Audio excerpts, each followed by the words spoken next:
नाम की जय जयकार करने से व्यक्ति की सभी क्षेत्रों में विजय होती है, इसलिए जय जयकार है ना। कभी प्रश्न होना चाहिए कि हम जय जयकार क्यों करते हैं। ईश्वर की जय जयकार करने से सभी क्षेत्रों में हमारा विजय होता है, जय होता है ना। और ऊंचार करके हम हर हर महादेव बोलते, तब कहीं भी बैठे हो ऐसे ऊपर हाथ करके हर हर महादेव बोले, तभी गंगा स्नान का फल मिल जाता है।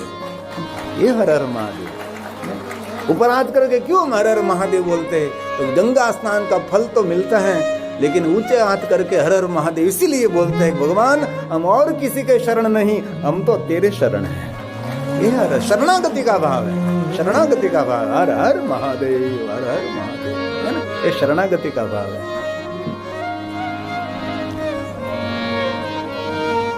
पहले हम फिल्म देखते थे ना, पहले देखते थे, अभी तो कोई नहीं देखते। पहले तो देखते थे पक्के बाज, तो कोई पीछे से बंदूक ऐसे कर तो क्या करते हैं? शरणागति का भाव। पीछे से किसी ने आम करो है ना, तो पीछे से काल ने बंदूक ठहरा रखी है ना, पीछे से काल तो दौड़ दौड़ कर आ रहा है ना। तो इसीलिए भगवान हम तेरे शरण हैं। और एक बात मैं दिल से कहना चाहता हूँ, जो महादेव के शरण में है ना, काल उसका बाल भी बाका नहीं कर सकता। ये शिव की उपासना, ठीक है। शंकर हमारा काल का काल, ये महाकाल, काल का काल भी महाकाल, ये शिव है। ब्रह्मा जी ने नारद जी को कहा कि नारद, बहुत सारे पूजा अर्चन साधना उपासना अनुष्ठान सेवा दान धर्म तप तीर्थ यात्रा यज्ञ यागादि बहुत कुछ करते हुए, लेकिन हे नारद, अपने जीवन में कर्म करने से पहले थोड़ी सावधानी रखिए। ये ब्रह्मा जी का ब्रह्म वाक्य है। क्या कहा? जप तप साधना अनुष्ठान उपासना तीर्थ यात्रा यज्ञ यागादि सेवा दान पूजा अर्चन सब कुछ करो, परंतु जीवन में कर्म करने में थोड़ी सावधानी रखिए, जो कि कलयुग में कर्मों की प्रधानता है। जैसा कर्म किया है, बहुत सारी पूजा का वर्णन शिव महापुराण ग्रंथ में किया। ब्रह्मा जी ने इतनी, क्योंकि ग्रंथ पूजा अर्चना साधना से भरा हुआ ग्रंथ है, ये सरल ग्रंथ नहीं है, ये बहुत कठिन ग्रंथ है। इस ग्रंथ की कथा करने के लिए संपूर्ण शिव महापुराण ग्रंथ को समर्पित होना पड़ता है। इसी में सालों से एक ही कथा करता हूं, शिव महापुराण कथा। और कथा मैंने कभी दूसरी, मैं सभी कथा को सुनता हूं, मुझे बहुत अच्छा लगता है, लेकिन मैंने कोई प्रयास नहीं किया। मैंने एक ही प्रयास किया, मेरे महादेव की कथा। और ये बात मैंने पूज्य बापू के पास से सीखी थी। पहले हमारे त्रिवेणी मिलन सब पूरे गुजरात के कथाकारी स्थान पर 5 दिन मिलते थे, और इसमें बहुत सारी धर्मों की बातें चर्चा, बहुत सुंदर सुंदर मजा आती थी, अभी भी हो रहा है। तो इनमें पूज्य बापू ने सभी वक्ता ही श्रोता होते हैं, और कोई नहीं होता, सभी वक्ता होते हैं, ये सभी श्रोता हो। तब बापू ने कहा था कि जीवन में आगे बढ़ना है तो जीवन में 3 बातें याद रखिए, जो कि बापू की स्टाइल है। वो कहते हैं तो 3 बातें याद रखिए, तो 5 बातें याद रखिए। पहले 5 बातें जीवन में याद रखिए, ये मेरा संशोधन है, मैंने कहीं से सुना नहीं। पहली बात तो एक बात ये याद रखिए कि शांत रहने का प्रयास करें, जितना हो सके ना इन अंदर बाहर शांत रहने का प्रयास करें। और दूसरा नियम धारण करिए, ज्यादा से ज्यादा मौन रहने का प्रयास करें। तो वाणी का मौन नहीं, विचारों का भी मौन होना चाहिए। 2 बात। तीसरी बात, सामने वाला कितना ही कटु शब्द बोले, लेकिन आपकी वाणी की मधुरता कभी छोड़नी नहीं है। दुनिया को जीतने के लिए कोई शस्त्र की जरूरत नहीं है, दुनिया को जीतने के लिए मधुर वाणी की आवश्यकता है।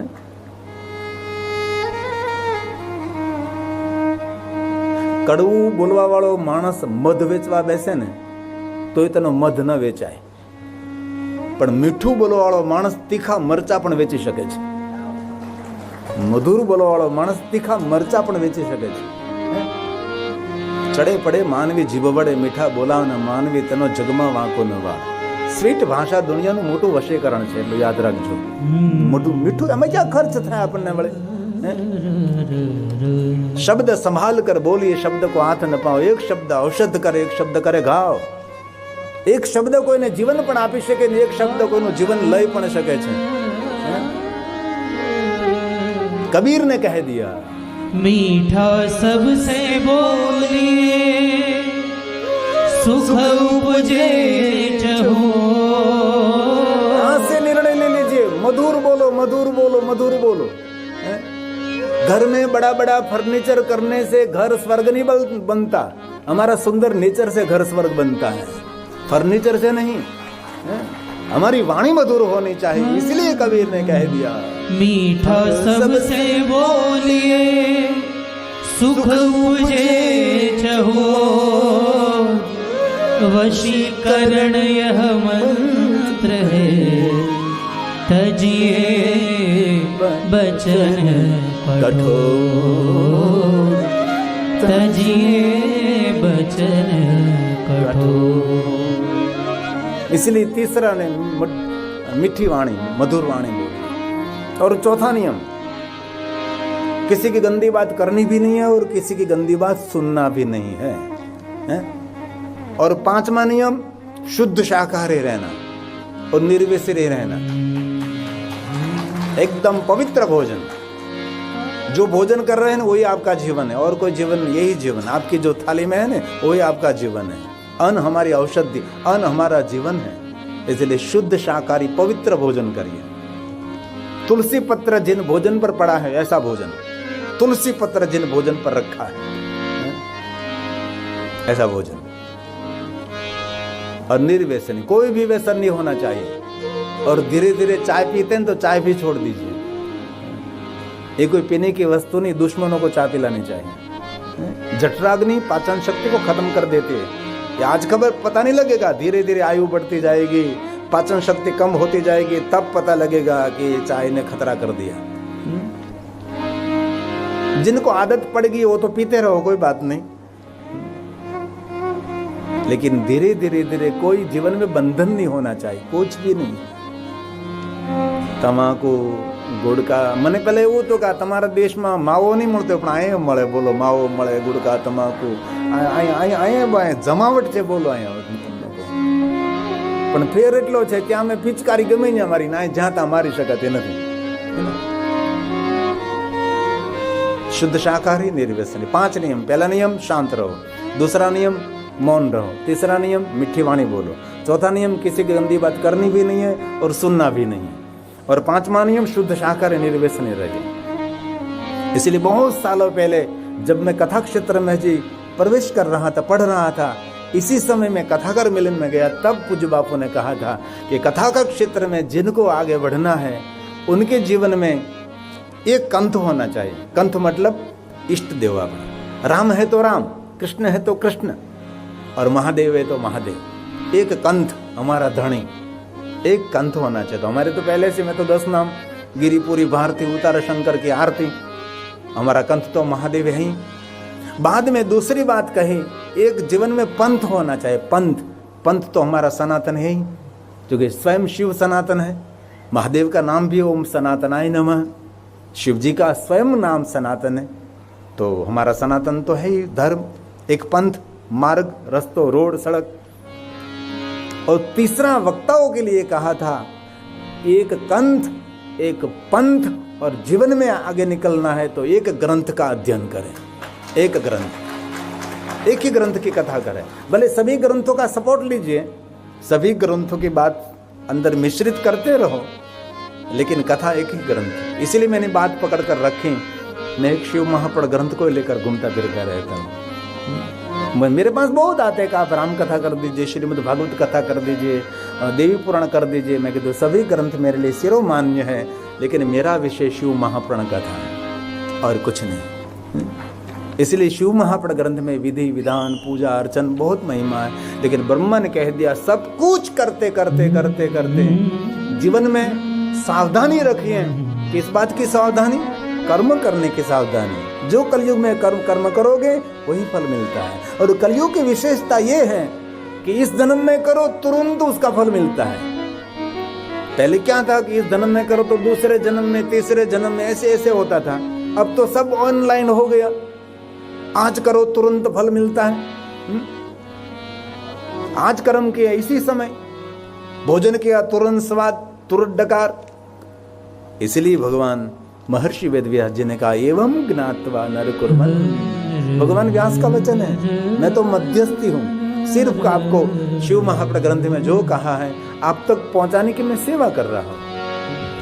एवं ज्ञात्वा नरः कुर्वन्। इसीलिए सभी मनुष्यों को सावधानी रखनी चाहिए। अंधेरे में कुछ कर्म कर रहे हैं तो अभी भगवान फल देता है।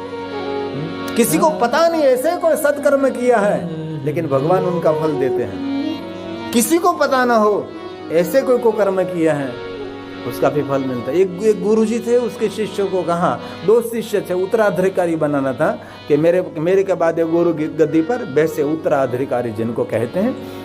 तो दोनों शिष्यों को कहा कि भाई मुझे 2 में से 8 ठंडी लग लगे बंद कर देते हैं, दोनों में से मुझे एक को उत्तराधिकारी बनाना है, इसीलिए मैं दोनों की पहले परीक्षा लेना चाहता हूँ। दोनों को एक श्रीफल दिया और गुरुदेव ने कहा कि आप दोनों जाइए, ये श्रीफल और कोई दूसरा न देखे ऐसे जगह पर फोड़कर मेरे पास लाओ। एक शिष्य गया श्रीफल लेकर उसके घर, बारी दरवाजा सब कुछ बंद कर दिया। रात्रि का समय, घनघोर अंधकार, लाइट भी बंद कर दी, स्वयं अपन वो भी न देखे, और कोई दूसरा तो न देखे, बारी दरवाजा सब कुछ बंद करके बाहर अंधेरा और अंदर लाइट बंद कर दी, स्वयं वो भी न देखे, वैसे श्रीफल फोड़ा तोड़ा और आया गुरुदेव के। लो गुरुदेव, किसी ने नहीं देखा। कैसे फोड़ा? तो कि बारी दरवाजा सब कुछ बंद किया, बाहर तो अंधेरा था, लाइट भी से भी बंद कर दी और मैंने भी आंखें बंद कर दी। ऐसे श्रीफल फोड़ कर लाया। और दूसरा शिष्य पूरा साबुत आंखें आंखों श्रीफल लाए। लो गुरुजी, आंखें आंखों श्रीफल। गुरुजी ने कहा तू ये तोड़कर लाया, तू क्यों साबुत पूरा आंखा श्रीफल लाया? शिष्य ने कहा गुरुदेव आपने श्रीफल मुझे दिया और कहा कि दूसरा कोई न देखे, वहां फोड़कर लाइए। बहुत सोचा मैंने और बाद में मुझे पता लगा है गुरुदेव दूसरा तो सारी जगह पर सभी जगह पर देखते हैं। वो तो अंधकार में भी देखता है, वो तो सूरज में भी देखता है, वो तो चारों तरफ से देख रहा है। वो तो बाहर से क्या हो रहा है वो भी देख रहा है और अंदर क्या हो रहा है वो तो देख ही रहा है। इसलिए दुनिया में कोई ऐसा स्थान नहीं है कि जहां दूसरा नहीं देख रहा है। अद्वैत, एक द्वैत कोई है तो चारों तरफ देखते। इसीलिए ब्रह्मा जी ने कहा कि कर्म करने में सावधानी रखिए, क्योंकि वो हमारे कर्मों का साक्षी है। इस श्लोक ब्रह्मा जी ने गाया है, एवं ज्ञात्वा नरः कुर्वन् यथोक्त फलवाग् भवेत्। कलयुग में फल मिलेगा। श्रेष्ठ कर्म करे तो श्रेष्ठ फल मिलेगा, कुकर्म करेगा तो उसका फल मिलेगा, कहीं ना कहीं फलित होगा। लेकिन एक बात मैं दिल से कह सकता हूँ, कर्मों के बंधन में से दुनिया में कोई देव आपको मुक्त नहीं कर सकता। मैं हृदय से कह सकता हूँ कर्मों के बंधन में मेरा महादेव मुक्त कर सकता है। सभी जीवन के कर्मों से छूटना है तो शंकर जी ये मुक्त कर सकते हैं। और एक बात कान खोलकर याद रखें, विश्व में कोई भी देवी देवताओं की उपासना करते हैं लेकिन आपका उद्धार करने वाला कैलाशपति महादेव है। उनके सिवा कोई जीवात्मा का उद्धार नहीं कर सकता, क्योंकि सब शिव के चरणों में ही है। महादेव के चरण शरण सब विराजमान है। कोई भी देवताओं की कथा आप लीजिए, कहीं भी देवताओं की गहराई को देखे, सब भगवान शिव के चरणों में बैठे रहते हैं, भगवान महादेव का भजन करते हैं। शिव महापुराण ग्रंथ में बहुत कुछ है, लेकिन कभी कभी छूट जाता है, कभी कभी विस्तार हो जाता है। राम जी ने निरंतर शिव उपासना की, द्वारकाधीश कृष्ण ने भगवान शिव की उपासना की। कदम कदम पर 5 पांडवों को शिव भक्ति का मार्गदर्शन किसने किया? भगवान द्वारकाधीश ने तो किया। इसलिए कोई भी परंपरा में आप है, सभी परंपरा श्रेष्ठ हैं, सभी विचारधारा श्रेष्ठ है, विचारधारा के आचार्य श्रेष्ठ हैं, लेकिन आप जरूर याद रखना चाहिए कि हमारा मूल हमारा शिव है, हमारा मूल हमारा महादेव है। इसीलिए शिव जी कर्मों के बंधन में से मुक्त कर सकते, ये महादेव की श्रेष्ठता है। ब्रह्मा ने कहा एवं ज्ञात्वा नरः कुर्वन् यथोक्त फलवाग् भवेत्। कलो युगे विशेषेण फल सिद्धिस्तु कर्मणा।